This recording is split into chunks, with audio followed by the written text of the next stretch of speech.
Hi, ako po si Master Hans ko. Marami yung mga kliyente nagpapa-love tarot card reading. At isa sa mga major concern nila, Master Hans, papaano nga ba? Paano nga ba i-keep o ipanatiliin ang isang relasyon na ayaw na sa'yo?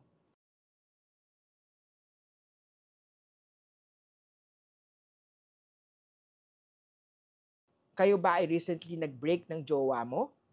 Ang karelasyon mo ba, long-term partner mo, ay getting into complicated?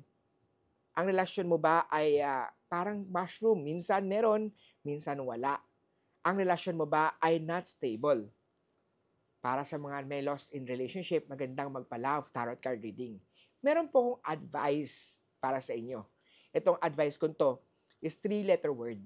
Ang three-letter word na to is let them go. Ano ibig sabihin nito If may karelasyon ka at ang choice nila ay gusto na nilang kumalas, gusto na nilang iwanan ka na, gusto na nilang mag-move on, o gusto na nilang bagong relasyon na, ang advice ni Master Hans Kua, respect their choice. Alam niyo ba sa relasyon, mas lalo natin pinipigilan ang tao na huwag umalis o pinipigilan natin yung tao na tara, dito ka lang sa relasyon ko, dito ka lang sa akin, mas lalong nagiging difficult ang relasyon na to. O mas nagiging toxic ang relasyon na to. Respect yung choice niya. Alam nyo ba, the more na natatakot ka na nawawala o masisira o matapos ng relasyon na to, the more na mas magiging toxic o negative ang iyong relasyon na to. Para mas ma-enhance mo rin ang magandang relationship is isang tao na gusto ng kumalas is ikaw dapat ay may strong at courage ka to let them go.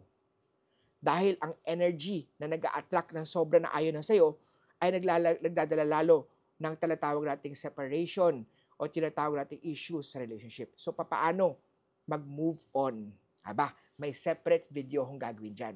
Pero for now, ang advice ni Master Hans Kua is let them go. Lalo na kung itong karelasyon na to ay talagang ang choice niya talaga ay gusto nang kumawala, respect their choice.